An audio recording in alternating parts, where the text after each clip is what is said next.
Welcome back to another edition of the Pitch Putt and Puff podcast. My name is Roger, aka RGB. Appreciate everyone tuning in tonight. Before we get into it, though, I just want to take a quick second and give a shout out to our sponsor, 420 Bliss, located on Hoosick Street in Troy, New York, right up in the Walmart Plaza. Make sure you stop in there, check them out. They got everything you're looking for: flowers, edibles, tinctures, vapes, disposable vapes, you name it, they got it. Also, want to give a quick shout out to my man Garrett over at the Hit Kit. Nice little Pitch Putt and Puff logoed Hit Kit. So you put your little pre-rolls right in there with the built-in lighter. Nice little flamethrower for you. But let's get into it tonight. I got a real exciting episode with a special guest, my man George Dundon. What's up, brother? How you been? Hey, man. What's going on, Roger? Been really well. How about you? Good, man. Just living a dream here, brother. Living a dream. Dude, I bet, man. Thank you so much for having me on. It's always a pleasure to come and kick it with you guys. No, man. I met you through Anthony on the Upstate Golf Guys. I'll be perfectly honest with you, dude. I didn't really know much about you going into the episode. So I did a little research quick and like on my way over, and I was like, I don't know too much what I'm going to ask. And when we were sitting there, dude, I noticed like your vibe literally just caught me, man. It was a good 5 minutes in, and I was sitting back like, oh shit, I gotta like ask questions and shit. Like I was just chilling, like enjoying the conversation kind of thing, man. So I really appreciate you coming on. I know you've been doing some real exciting things lately, but before we get into that, why don't you tell us a little bit about yourself and how you got into golf? Man, awesome. Well, guys, my name is George Dundon. I work in the medical field, and I have always really been interested into golf. About 2 years ago, I had one of my surgeons look at me and go, you know what, George, you're actually pretty decent at this game. You know, you ought to film your swing, put it on Instagram, see what happens. And at that point, you know, I really didn't have much social media experience, to be 100% honest with you. It just all started out from a very small idea. And I really just came on here to spread awareness for mental health and to hit pure golf shots, man. And I didn't ever understand what this would turn into and how solid of a community it really is. Like I just had people from San Diego and Palo Alto, California come down and stay at my house and just kick it with me. And we did some incredible events, and dude, just getting to meet guys like you, getting to meet guys and gals like that. It's just been incredible, to be honest with you. Just so humbled. And honestly, I got into it from my dad. Okay. It was just kind of something that me and him could do together. And then, honestly, man, it just turned into a real passion. And ever since then, I was probably about 4 years old when I hit my first ball or something like that. Okay. But around 10, when I hit my first pure golf shot, and I don't even know where the bitch went, but I remember the feeling. Yep. And ever since then, it's kind of turned into this little obsession, and this little obsession has turned into an amazing community. Mm-hmm. It really is, man. It's especially like I'm in the Golfer Gang Network, and just all those. There's like 12 podcasts and growing right now, and just being able to link up with those guys and like having to be able to get the connection. Like, hey, you just had this guest on, or I just had this guest on, and they hit me up. Can I get his information? It's slowly like just meeting new people. Like we have.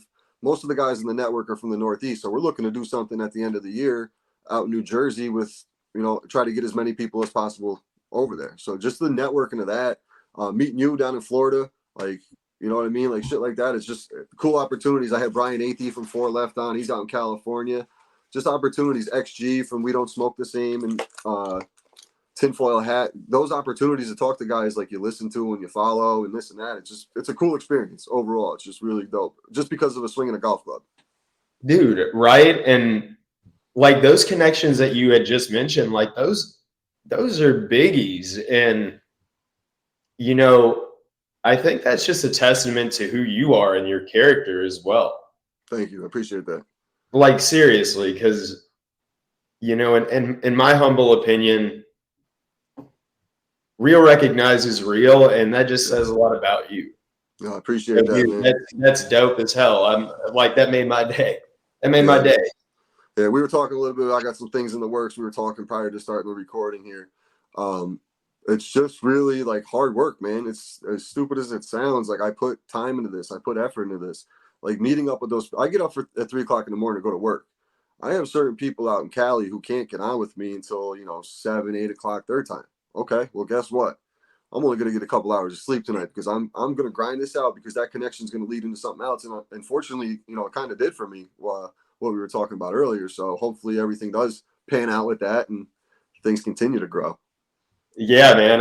And if you do want to expand upon that, by all Yeah, means. I'm gonna If hold not, off I for now totally until everything's understand. official. Yeah, yeah. I'm gonna hold off till the ink's dry, basically what they say. Absolutely. I was gonna say, because Yeah. then we'll leave that one be. But man, when Yeah, right. excuse me, When? when Yep. Speaking into existence. that Yep. goes into existence. Yeah. I heard that first. That's just killer news, dog. Yeah, bro. It's exciting, man. It is for sure. It is for sure. So you started when you were like 9 or 8 or 9, you said. That's cool because it makes me like I didn't start until really start golfing until my 30s. I swung a club a couple of times in high school, but I didn't start until mid 30s. I'm 40 now. And I have a 6-year-old daughter and I bought her a set of clubs this year. And we were just out in the yard bullshitting around with the just 7-iron that she has. And bro, she literally, like, I have like a small, I don't know, probably 40 yards in my front lawn. And she pipes one dead straight, like low liner, like a stinger. I'm like, and she's always had a decent, like, natural swing when I just show her how to do it. So I put the club in her hand. I'm like, all right, let's see what you do. Rip this thing. I'm like, yeah, we're going out this year. So that's going to be so exciting, man. I'm so pumped about that. Dude, that is so killer. And when she hit that shot, did she love it? Dude, she looked at me like the big eye look, like, oh, I just got that one. Like she had I hit a solid feeling. So at that point, she was like, That oh, I is got that too one. cool. That is, man. How does that not make your day? That's Oh, bro, incredible. that was That is my day. incredible. That was my day. And she's dedicated too. Like she played basketball this year, and they shoot on a 10-foot hoop. She's only 6 years old, so they have a tough time reaching. Her goal of the year was to make a basket, which she failed to do. But the last practice, she stayed for 20 minutes after practice just by herself shooting. And I stood under that hoop and grabbed every rebound for her and showing her, just keep pushing her to do it. But I said, like I had to explain to her, I was like, you don't have to do this. You don't have to make one today. She said, good, because I'm tired, Dad. I was like, we'll come back and we'll make one. Don't you worry. But just as like me as a sports guy and to see her determination to do like go out there and try to get better, like I was like, yo, this kid's got it. Like right off the rip, she's just got I'll call it the Mamba mentality. Just go out there and work. Yeah, but that's the stuff that matters, bro. Like that's incredible. Mm-hmm. Like, thank you for sharing that. Actually, that was incredible. Yeah, man, it's dope. It's just being a father is like the coolest experience of my life by far. By far. It's just super cool. You see your little one grow and then the things you're into, they start to get into and shit. Super cool. And like I said, I'm a sports guy, so obviously, you want that boy and this and that. I wouldn't trade this little one for the world, man. For the world. I'll be a girl dad all day. All day. Dude, that's so wholesome. Like It's dope, right? Yeah, that's it's fun, incredible, man. man. That's incredible. And you can hear the real passion in your voice, though. Like you genuinely mean that. And that is just so refreshing. Mm-hmm. That is so refreshing. Like, thank goodness. Like that was incredible. Thanks, man. Like this whole beginning has made my entire day. Like, yeah, bro. Chop it up for we're recording about 10 minutes, but chopping it up for a good 20, man. We had a pretty good conversation just so far. But let's get back into you, man, and your golf experiences. So you played on a junior Ryder Cup, if I got my information correct. That I did. This was the first year they instated it in the state of Kentucky. They called it the Challenge Cup for copyright reasons, but essentially there are two teams, both just representing the different sides of Kentucky, and it's based on a point system just like the Ryder Cup would be. So the top 10 in points from this conference and the top 10 in points in this conference get picked for the team, and then they play a match play tournament in Ryder Cup format. So that was really neat. That was an incredible experience. And how old were you when you were doing that? So that was my senior year in high school. So I I was 18, So, yeah, 18 when I did that. that's awesome. And then was that like the point you realized, like, all right, I'm going to go to college. I'm going to play golf in college and really try to, take this a little bit more serious? Honestly, that happened. That happened going into my junior year in high school. Okay. That summer, just something clicked from a competitive standpoint, Right. and I just really wanted to get good at it. Like, for some reason, I just felt it, and I don't know how to describe it. I'd love to hear Tiger or Rory or Justin Thomas, any of the major guys.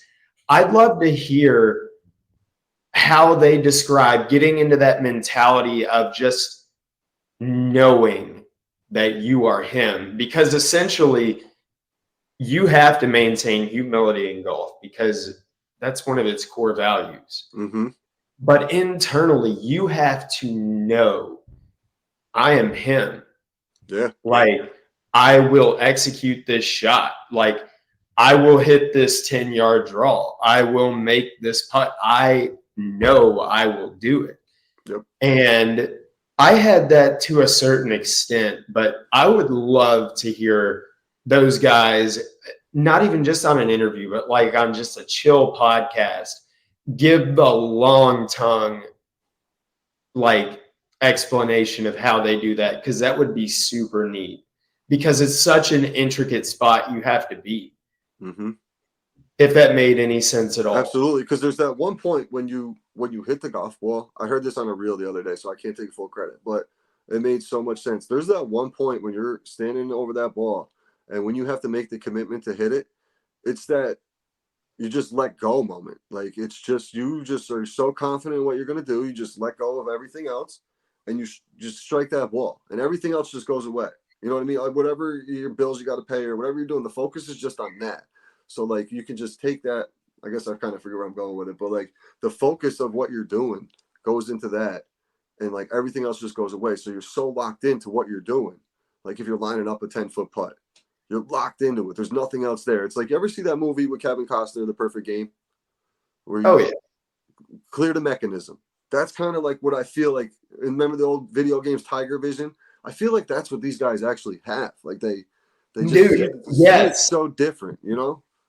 Dude, without a like, the Tiger Vision, like, that is so crazy. Like, that is such a perfect explanation of just being truly present, I think, is what it was. Like, I remember, so the best round I ever shot was a 68, and man, there was a lot of geometry on that card. Like, that's one thing that I wish I could have gotten down better at my peak, was I would make a lot of birdies, but I'd make a lot of bogeys, and, just being full. But I just remember certain parts of that round where I remember the feeling, but I don't even remember being there because I was so in it. Mm-hmm. Like, there was a stretch of 9 holes where I made 6 birdies and 3 bogeys. Like, I literally didn't even make a par. Yeah. And and it was just nuts. And like, but even on the bogeys, what I'm trying to say is, on each shot, I mean, I was just there. I was so confident in what I was doing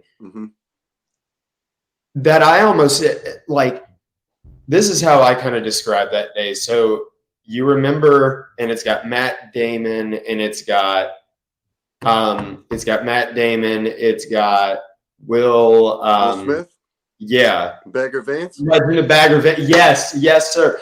You know, when Juna, like, needs to hit a shot, but it's deeper than that. Like, he's fully engulfed in the moment.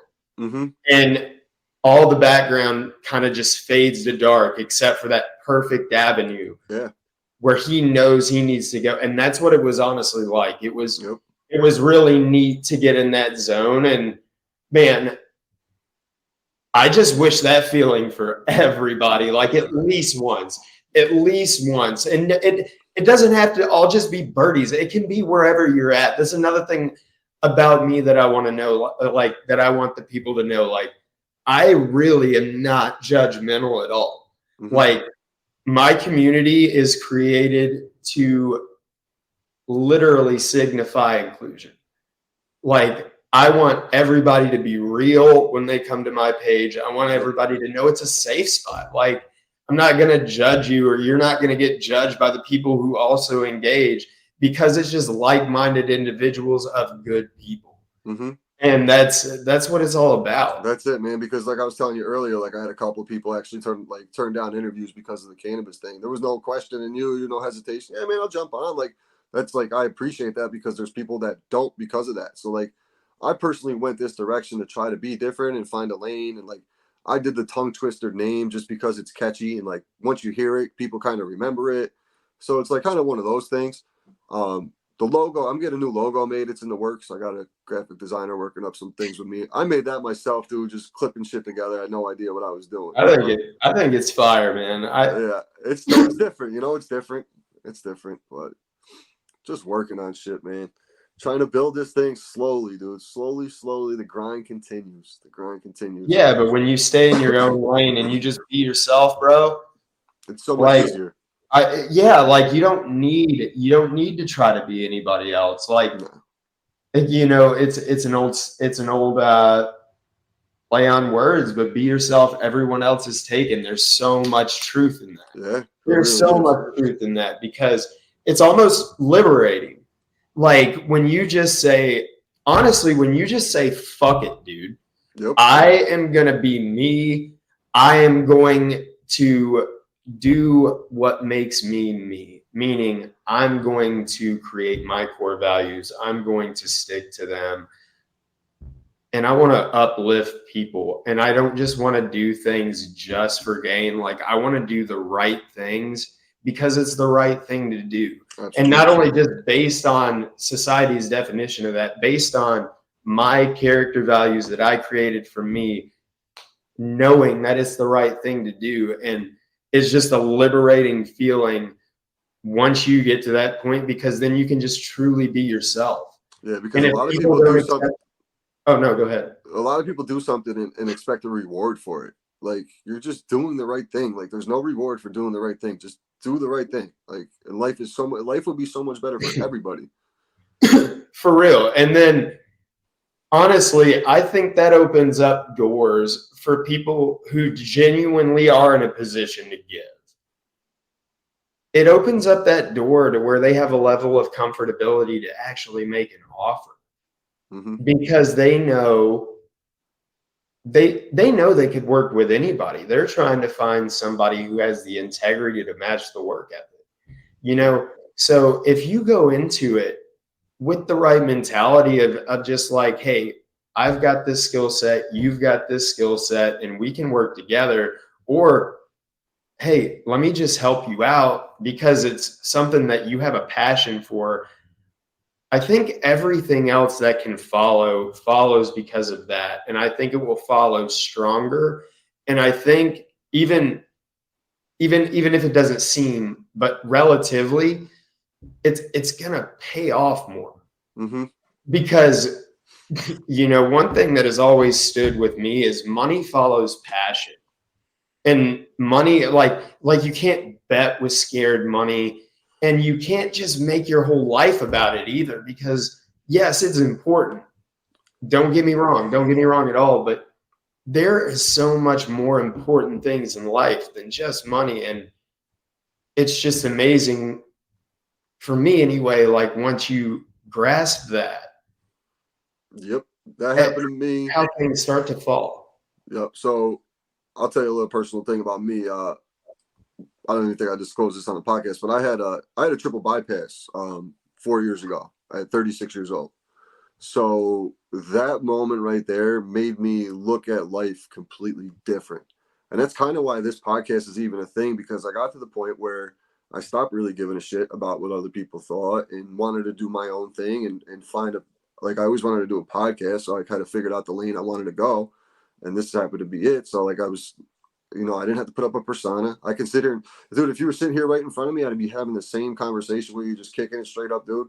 that's just who I am. Like, most of the listeners that know me know this is who I am all the time. There's no fake, there's no whatever. But like having that life scare was a reality check into it can be taken away in a flash. So I don't like wasting time. So like when I'm sitting around, I'm trying to network and build this thing. I'm not just sitting around playing a video game anymore, or just doing nothing with nothing. You know what I'm saying? Like I always find value in try to find value in everything I'm doing, because there's not a lot of time, or you don't know when the time is, or whatever. You know what I'm saying? It was a wake up call. So life got turned into a different perspective for me about 5 years ago now. Well, So thank you for sharing that, man. That's definitely a lot. And yeah, it was crazy, man. I totally understand what that taught you as well, what you had just said. Wow, thanks for sharing that. That was deep. That's the deepest I've ever got on here, to be honest with you. But no, man, I'm honored. Yeah. And what I want to say is I totally feel you. Like, and that's why I said what I said, because if you're at the table, you would expect that already to have, you would expect that mentality to already be there. Mm-hmm. You know what I mean? Yeah. So I love exactly what you said, because I'm at that same point. Like, I know that I have certain things that I bring to the table, certain gems, if you will, just like everybody else does. And I'm sick of not taking the first step. Yep. And it's been amazing what happens after you start to lose that fear of taking the first step, that fear of failure, that fear of, oh, I'm not good enough, that fear of, how could this happen to me? Like, that's all bullshit that you've Mm-hmm. created in your mind or somebody else has said. But the reality, my friend, is people are so much more capable than what they give themselves credit for. And it's amazing what power comes from getting that ability to take the first step. Absolutely. Because when your life is literally in someone else's hands and there's no control of it, when you get that chance to start over, basically, is kind of the way I looked at it. There's no other way but to have a different perspective on just everything you're gonna do going forward. Like, it's just, you can't, I don't know, just time's not wasted anymore. Time's valued, I guess I should say. That's the best way I could put it. It's the most, it's the most precious commodity there is. Mm-hmm. It's the only thing that you can't get back or buy. Yep. It's facts, man. It's facts. That's why all these rich people are always trying to get younger and do all this other crazy shit. Because it's the only thing you can't buy. Time. Hell no, man. Yeah. Fucking wild. So what happened this past weekend, man? You had a busy weekend. Let's get off the sentimental shit. Let's get into some golf. Yeah, dude. Honestly, man, it's been a trip. Like, I'm just honored for everything that has been coming my way. The past week has been absolutely insane busy in the best way. Last week, where do I start? Had a buddy come in from Palo Alto, California. Name is Scotty, S7 Golf. I mean, just a tremendous human being. Like, awesome person, awesome golfer. We played Cabot Citrus Farms. It just opened up in Florida. I could do a whole podcast on that. Bet, man. But to sum it up, it's just, if you don't know, it's something you need to look up, guys, for real. Yeah. It is got the gnarliest look to it. It's almost 7,600 yards long. I thoroughly recommend getting the caddy there. It's not expensive, but if you've never played it, it's just, there's holes like hole number 3. It was a 260-yard par 3. And my caddy told me to aim. So it's a little bit downhill. That day it was playing into the wind, probably about a 10-mile-an-hour headwind. So it was like 249. Hit like just a little choke up, full 3-wood. But the caddy told me, don't aim at the green, aim at this hill, because here's the green, and imagine a pretty large rolling slope down to it. Mm-hmm. He goes, aim for the top of that, and that ball will trickle down. And so I did, and I hit this like 5-yard draw, just a laser right at the spot. And I mean, I couldn't even see it come down, but sure enough, it came down to like 20 feet, tapped it in for par, missed the birdie putt, but just different things like that you wouldn't expect or account for. Just a gnarly course, man. Beautiful. Then we went to the Players, and I had another friend, Jules for birdie. She's also a great person. Follow her as well. She flew in from San Diego and met us there, and we all just met up and went to the Players, met Jim, one of Scotty's buddy, the one from Palo Alto. He was originally from Cali, moved to Ocala. So it was a huge meetup. And then the four of us literally meshed so well. Two of these people we had never met before, and it's like we've always known each other. And that was just a rad feeling, especially to experience that at the Players. And honestly, I don't even know what I couldn't say about that event. The way I can describe it is this. So I've even been watching the footage the week prior to it, and it looked like it was AI. Like it just looked that pure in the footage. And when you get there, this is the key difference. When you get there, it literally looks better than the AI. There was not a blade of grass at a place. I've never seen something manicured so well. I had the pleasure of talking to one of the marshals on hole 2 in between groups, and he told me this year they had shut it down for 3 months, so there was no play. It was just, I mean, you have to see it to believe it, to be honest with you. And like for me in upstate New York, it's like walking into Yankee Stadium for the first time and seeing that green grass or Babe Ruth played there. Like, I get it. I know exactly what you're talking about. Like that feeling of seeing that. Yeah, it's just something, man, that was a great example too. Like I couldn't imagine seeing the Babe. Dude, I'm a diehard Yankees fan too. So I hate it now though, because they got the new stadium. Like it's really tough to go there. Like I've been to more football games at the new Yankee baseball games. I've been to the Pinstripe Bowl like 4 times. Been to like maybe 3 Yankee games since the new stadium. It's just not the same feeling walking in there knowing like, wow, Mickey Mantle, Joe DiMaggio, Lou Gehrig, they all played here. Now it's like, Mark Teixeira played here. It's like, you know what I mean? It's just not the same vibe. Yeah, it's just, and that's still such a big name. But then when you bring in the Mick, when you bring in like team after team after team after player after Yogi Berra, you keep going. Like, dude, just unreal. Yep. Unreal. Lou Gehrig, man, that's the definition of class right there. Absolutely. Lou Gehrig, boy, hell of a player, hell of a human being. I got my pictures. I'm redoing the man cave right now. Actually, hold on 1 second. I'll grab it. All right. So the Yankees actually used to have home. So Troy, the city I grew up in, the Troy Haymakers were a professional baseball team.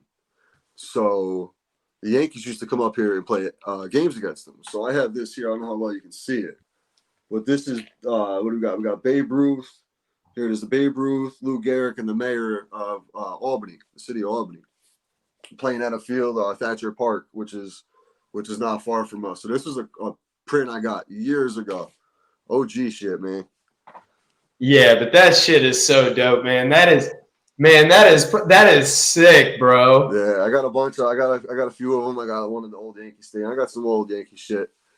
But hell yeah, man. That is fire. That's an OG one right there, because I'm moving everything around in the man cave trying to figure out how I'm going to do like a little studio. So what I usually do with the pod is Wednesday nights we go to my buddy's house. He's got a perfect little setup in his basement for it. But what's tough sometimes to get him on for these. So I kind of just do these on my own and just trying to find a setup in my house where I can get in a little bit of everything, like a little bit of the pre-rolls and such. But yeah, it's just tough with my kids' rooms like right down the hall. So I don't even attempt it. No, I get it. Not worth it. Not worth it. But yeah, back to the players.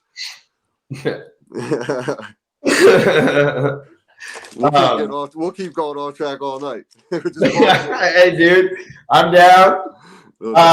But yeah, just I don't know. The last thing is just to everybody. If you have ever considered the players, because I never want to be somebody that tells people what to do, but if you've considered it and you've really thought about it, I truly encourage you to follow that thought. It's absolutely it's everything that you thought it would be. Right. Is the best way that I can describe it. Yep. Is that one of the bigger events you've been to? I've been to quite a few events. I've been to the PGA. I went to the Ryder Cup one time. Yeah, and I want to start going. I'm really glad that I have gotten back into this journey because it's kind of jump started my ass too, to get passion for things like what's a world, what's a life without passion? You know what I mean? Yeah. And I had to figure out what mine was again, and it's made me better as a person. It's made me better at golf, and it's just amazing how those two correlate so much. Like on everything, it's just incredible. It truly engulfs what life is about. The game of golf truly engulfs it, and it has just given me passion to not only improve my game, but I want to start getting back into tournaments again. Like I really want to start giving my followers stuff that I'm doing to look forward to. So it's not just the videos, and I'm pretty close to my game being where I want to be to do that. And I'm just soaking everything in, and it's being soaked in on a different level because it's just a higher passion. Like you said, why you do it. Like I still have that. Yeah. It really gives everything a purpose. Like whether it be the gym, whether it be the course, whether it be the job, whether it be these motivation things, like I appreciate these. And it's only like 300-400 people, but like they stay consistently watching my stories. And I appreciate that because it lets me know that somebody is taking something away from it. Yeah. And that's my major goal. So that's my key thing. Your story promoting you coming on the podcast tonight was something I literally was thinking about not too long ago, because the correlation you could talk about it, bringing like golf and life, just the correlation of the both. Dude, thank you. Yeah, like I do little thoughts like that all the time, and it's not me giving advice. It's really what I tell myself and what I try to reinforce in myself, and it's just these random thoughts, and I'm just glad that they resonate with people. Like I'm just glad that somebody gets something out of it, because that just makes me feel good. It makes me feel like it's making a difference, and that's because there's so many comparisons. Like you're always in the game of golf, you're always going to struggle. Nothing's ever easy. Like it's the same as life. It's like every day, nothing. You're not going to wake up and everything's just going to be, what do they say, sunrise and rainbows here. It's going to be, you're going to go through some thunderstorms and you're going to have to fucking navigate your way through it. It's just the way things go. Like I said earlier, I adjusted my whole life, man. It's just wake up call. All right, this is what I got to do now. Let me get my shit together. Still enjoy myself a little bit, but I don't get out of control. It's just keep it under control. Well, yeah, it's just creating your own checks and balances for yourself. Yeah. And honestly, like my life changed when I realized that wasn't a bad thing. Like I wasn't missing out. I wasn't losing anything. And that's why and I was stubborn too. Like that's why I'd never want to tell people anything. If people ask, then sure.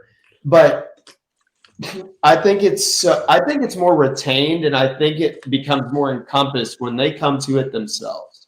Yep. And then that's what this journey has just been about as well. Just continuously finding myself. And the way I think that's really obtained is by putting what I bring to the table out for others. Mm-hmm. Because when I see something that I've done help somebody else, I mean, that's where that for me anyway, that's where I truly get that validation.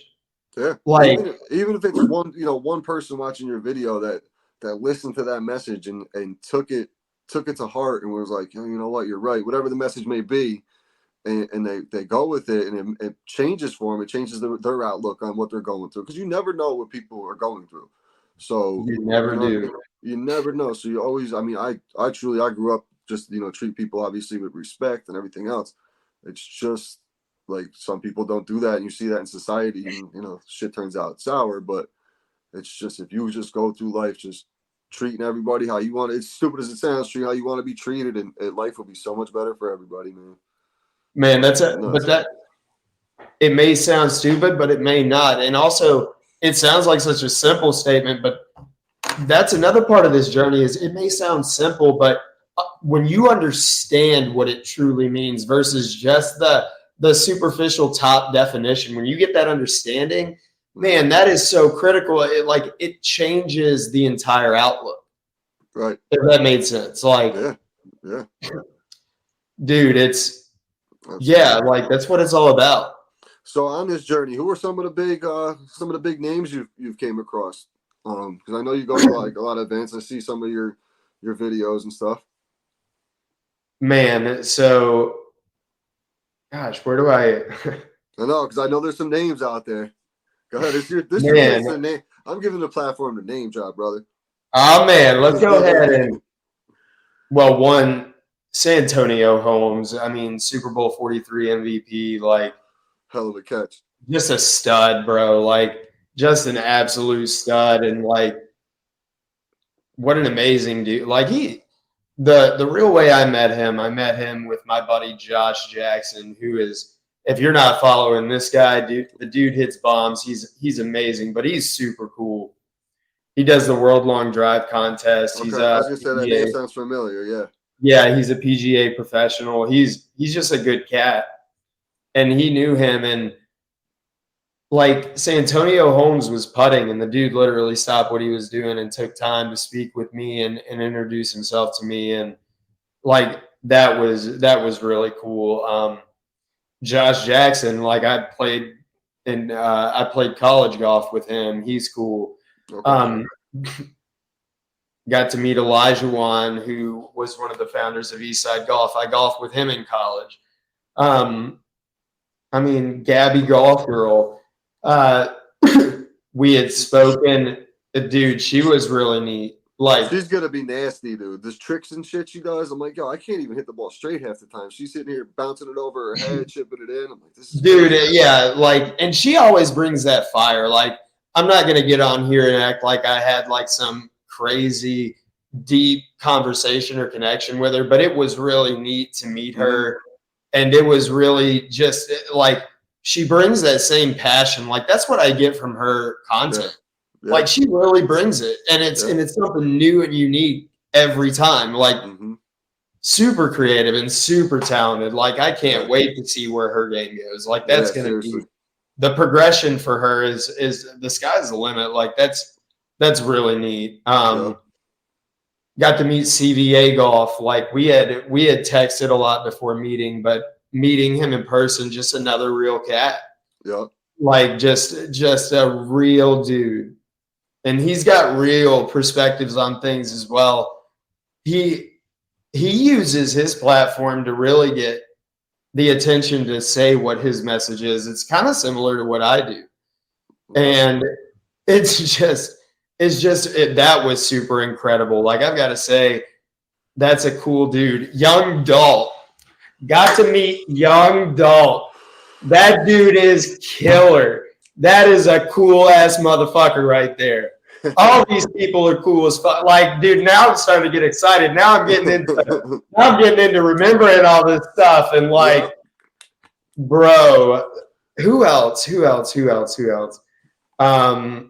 John Mason, the founder of Swing Juice, and then got to get involved with that company. I have some killer news coming from that, but awesome. getting to meet John. And honestly, now that I'm going to be one of the sponsors for Swing Juice. Getting to be a part of that company, like I've had other golf companies reach out to me and there was nothing wrong with them. Like I was truly honored, but this was the first company where I truly felt a fit because that's truly who they were. And what also stood out to me was just how unique their stuff is. You can be as loud or traditional as you want to be. They have a lifestyle portion to it. They have the golf portion of it. Like it's your one-stop shop. It makes it easier, but like when you look at the selection, you can truly own your swag for that day, for that week, whatever you're going for, because it has a style for everything. And that's what's the coolest thing about it. I mean, I'm not going to mention, like, I've never had pullovers and I've never had quarter zips like these. And the best way that I can describe it is they maintain their integrity, but there's zero resistance. And that's something critical because, like, I've noticed when I have to wear these things in Florida, I don't really have to do that as much. So I don't have that cold weather swing ingrained anymore, if that makes any sense. Yeah. So when I wear something like this, I need something that is not going to be grabby, that's not going to have that resistance, it keeps me warm, but I don't feel like I'm wearing it, if that makes any sense. Yeah, absolutely. Like this feels like an extension of me. And I've just never worn anything like it. And I'm truly honored to represent this company because I didn't even know about it until not long ago. Mm-hmm. And I asked myself, how could I have not known about this? And I've never been one to buy all the different stuff. Like I always kind of stood with FootJoy and Cutter and Buck, and I wore a lot of Ralph Lauren. And now that I've tried different brands on IG and spoken with them, and now that I've tried Swing Juice, like I am just so thrilled. Yeah. And I'm going to be doing a lot of giveaways coming up. I've got a lot of apparel that I want people to just put on and to feel, because I've never worn anything like it. And if I feel this passionate about it, like there's no way people aren't going to love it. Right. Especially when they see how much you're going to support it, and obviously how much the company supports it. That goes a long way with people. That's the biggest thing, man. They are founded on inclusion. They are found on maintaining the fact that they want to expand, but they want to maintain staying different. Mm-hmm. They just celebrated 20 years. That says a lot about a company in itself. Wow. Live for 20 years. I mean, they've withstood the test of time. Their creativity is with any of through the roof. Like, I just don't want to sound too cocky, but like their creativity is second to none. Mm-hmm. You can literally own your swag with this brand. And what's dope is it's golf based, which is what we all love. Yeah. Like, that's so dope. Like, you can literally, man, they have like the bandana polo that I've rocked, but they also have golf and hip hop, golf and ganja. They've got this. They're performing. I see the golf and ganja one. Yeah, the golf and ganja one's dope. Yeah, the golf and ganja is dope. Like, they come up with geometric patterns. They came up with this checkerboard design. Like, it just, every time you see it, it blows your mind because it's something different. Mm-hmm. I can't wait for the polo to come in, especially for the Masters. They've got a Magnolia one in a performance fit, and they've got it in the, don't quote me, so off the record, Braun, they've got it in a quarter zip and a polo, and it's perfect for the Masters. Like, I cannot wait for that to come in because, I mean, the performance is there. Not only do they have the swag, but like when you put it on, it doesn't feel like shit, homie. Yeah. Like, straight up, this is like a more chill vibe. Like, bro, it does not feel like shit. Right. The collar, after you wash it, like, this is still the collar. I've washed this 3 times, but like, it has that slick Doesn't have the Oh, corner all bending in and shit. Yeah. yeah, like it maintains its structural integrity. Like it, dude, it's No doubt. fire. I can't wait. I can't wait to continue to promote this and what they're about because, That's awesome. man, on top of everything, dog, they are great people. That's good. That's good, man. That's good because then it makes it an easier relationship for you to have with them and makes business just smoother. Dude, that's so well said. It's been nothing but natural. Yeah.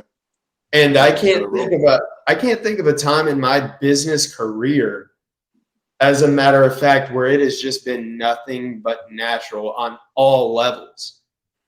And then the drip is actually like, and then the clothes are actually legit. Like, come on Right. now. Right. Like, When you can. like just thankful, just humble Yep. is how That's I how feel. That's how I am. So I don't have a sponsorship with this guy, nothing. He sent me a sample rig. I checked it out. I will promote this guy legit. I don't need nothing. So it's the custom rag. He puts the logo on it, whatever. It's got a nice like scrubber on the back. Bro, these things are so reasonably priced and everything else. He sent it to me like within days. I got black ones coming because I don't want to get the white one dirty. The most legit rag I got, and you can go anywhere. Dick's buy a rag. A Nike rag is going to cost you $60 with a because it's got a swoosh on it, but it's a towel from Walmart. This is like a high quality towel, and it's like literally top of the line. So I'll promote him every episode. Anytime he's got something going on, I'll share it, post it, the whole 9 yards. Like this is how Matter it's of got to fact, be. I'd love to do a podcast with you, and I'll hit John up, the owner. I'd love to get him on here. He'd love your vibe. No doubt, man. No doubt. Let's do it. That'd Yeah, be let's perfect. let's get that in the works. I'll work on that, and I'll keep you posted on that for sure. Absolutely. That's dope, man. So let's get ready to wrap this up. We're running on almost 45 minutes or so. Just a couple quick golf questions for you. First off, what's one thing? I mean, your golf season is a little different than mine, so I've been asking this question to the guys. But going into, we'll say this golf season is just starting. Going into the year, what's something you really want to improve on your golf game? So my biggest focus right now is it's one and two things, but really it's maintaining my spine angle and keeping my shoulder rotation on that same pendulum motion because that transfers all the way down from your wedge shots to your driver. Like if you can maintain that, then you're going to be doing okay. And what I've been doing a lot to reinforce that is I have really been working on my touch shots. So 20 yards, 30 yards, 40 yards, Yep. 50 yards, up to 70.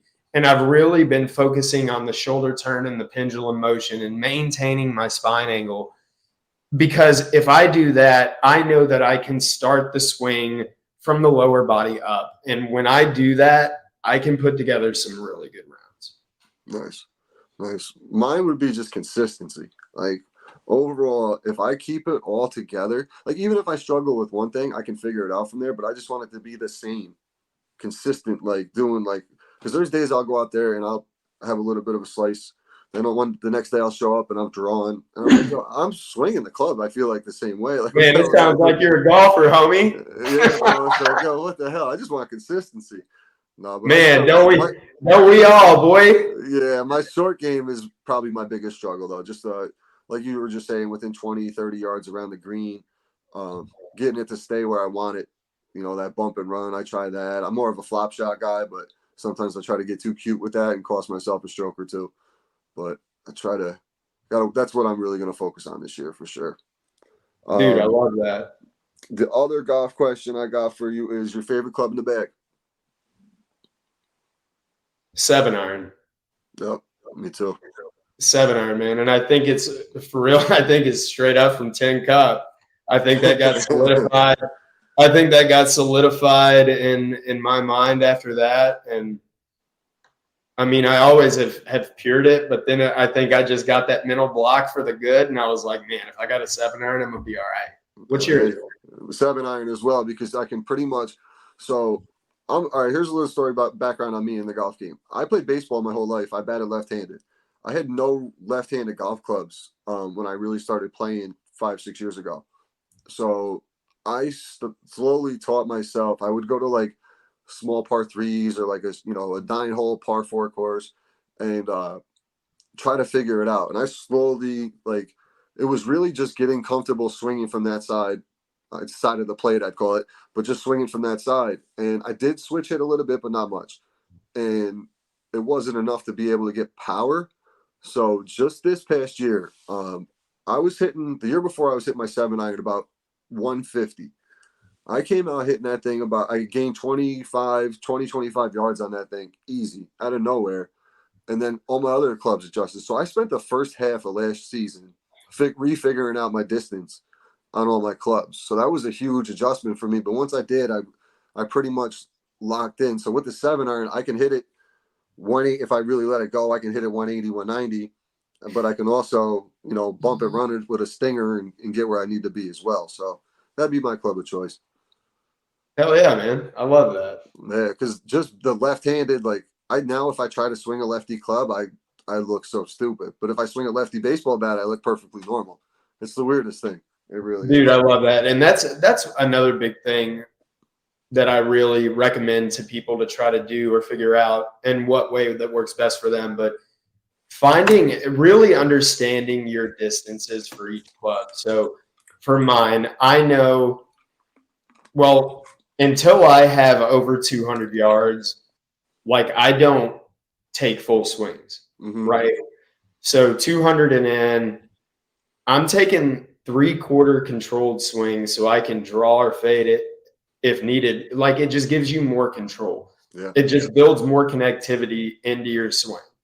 And then after 200, yeah, I'll let it go. But I mean, I have a 75, 80% yardage for 60 degree to, I mean, I don't really do that for the driver per se, but even that feel, I could do that with a driver. I actually hit a really cool shot at Cabot.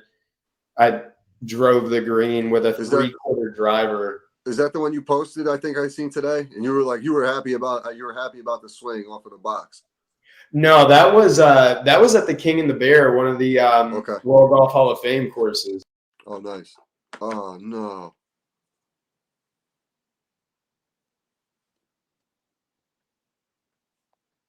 This whole dude. Hold on, George. Hold on 1 second. You popped out of the room there. We're just gonna pause it for 1 second here.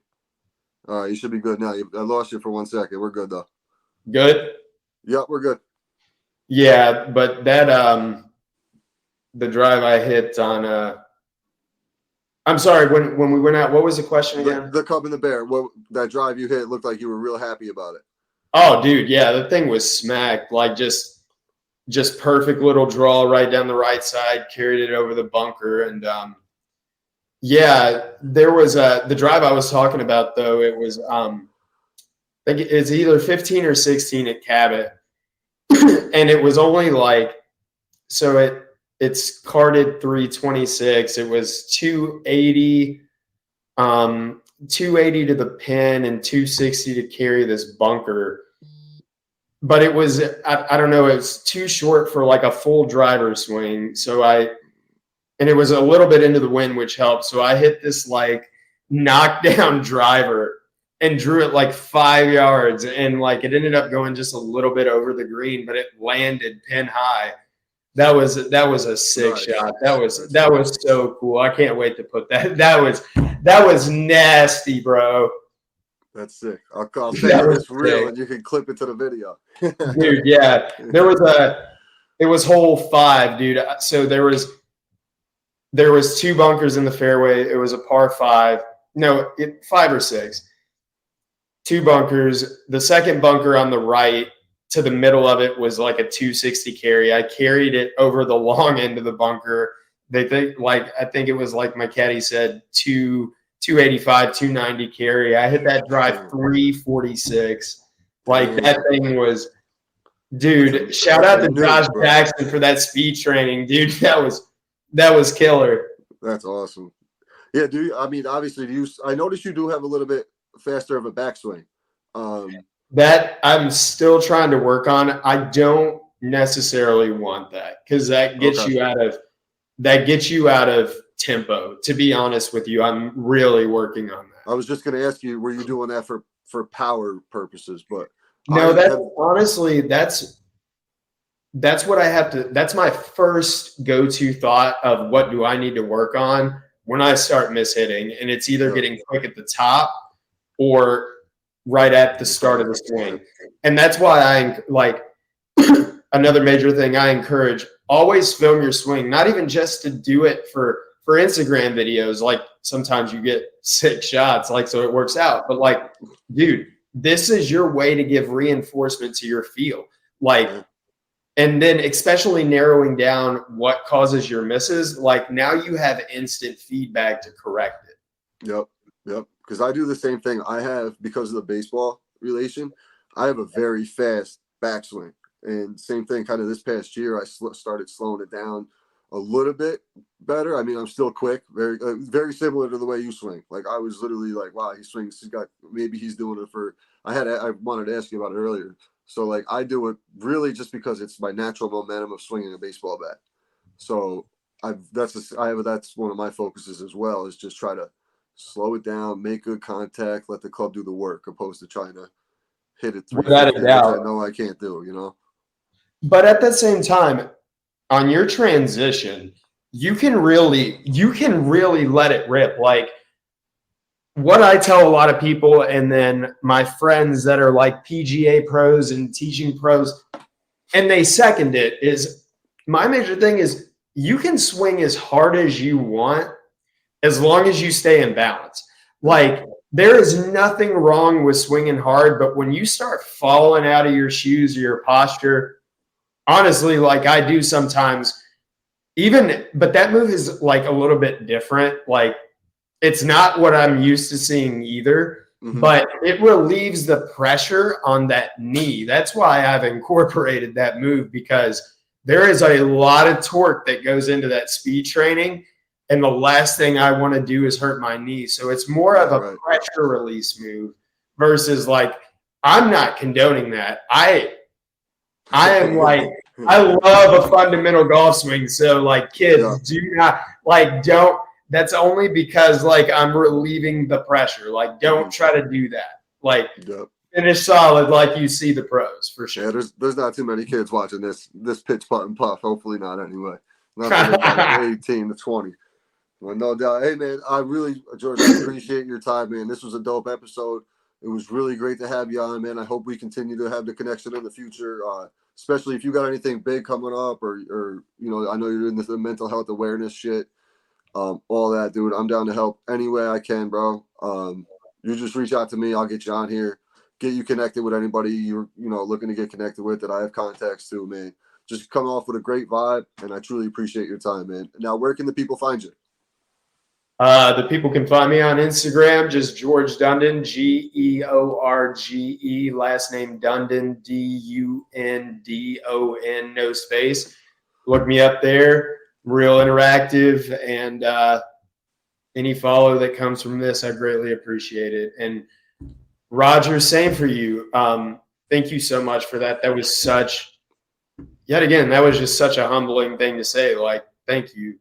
And the same goes for you. Like, genuinely, whatever I can do to help your progression, never hesitate to ask, man. Seriously. Sure, man. Appreciate it. This has been an unbelievable networking journey, and thank you for having me on. No, thank you, man. Especially like we were talking earlier. I mean, I'm such a small podcast, just getting off the ground, building it up. And like literally you posted a reel that you were coming on the podcast, and I'm sitting here on my phone as we're doing it, and the followers just keep coming in. And I know who was the girl you played with this weekend? Her handle is Jules, JEWELS 4 Birdie. She just started following me while we were recording a couple minutes ago. I was laughing about it. Hell yeah. I knew that came from you, so I appreciate that one right there too. Dude, of course, man. I'm just glad to hear you got some retention from it. And man, honestly, best of luck to you. Anything I can do to help, never hesitate to reach out. Let's lock up, man. Don't sign off yet. I want to chat for a couple more seconds after. Once again, everybody, make sure you go check out 420 Bliss, located at 740 Hoosick Road, Troy, New York. Make sure you check out my man Garrett at the Hit Kit. I do have a few of these left. If anybody's interested, hit me up in the DMs. We can figure it out from there. George, once again, man, truly appreciate your time, bro. We'll talk soon. Hey, talk soon, and thank you so much for having me on. Peace out, everybody. Peace.